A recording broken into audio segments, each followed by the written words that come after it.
Attention audience, the rest of this evening's updates will be based on your subscriber request. Comment down below in this video for any and every crypto you want me to cover this evening.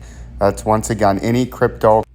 Vincenzo's Go Crypto Investing on this quick afternoon update as I'm about to leave to go get my old pickup from its routine maintenance. And you can see the dollars had a very substantial down day. The stock market had a very substantial up day, right? 1.5% to 2% and a few percent across the stocks.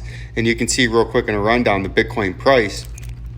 You can see we're bouncing on the minute time frame on the 200-day moving average. And like we talked about earlier today, we actually did bounce off of what you would like to see to remain bullish right here, retesting on an old support. So now the next key is, can you stay above that and repass this old regional high from this morning? And if you can, if you zoom out to the 3-hour time frame, you can maybe try to pump up to 26,000, right?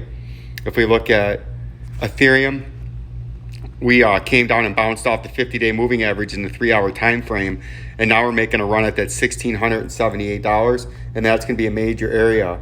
If you consolidate and hold the 200, can you blow by that and continue the uptrend? And your next major overhead resistance is all the way up here, about $1,000 higher, right? So we're going to watch out for this in a critical Vincenzo watch at 1678, and then it's got to hold the 200-day and the short-term moving averages in the 3-hour time frame to remain bullish.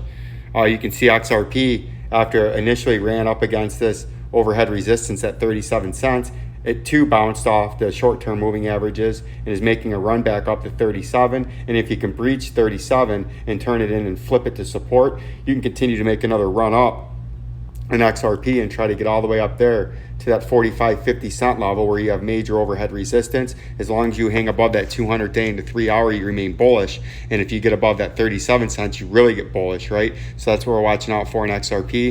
XLM is the same thing.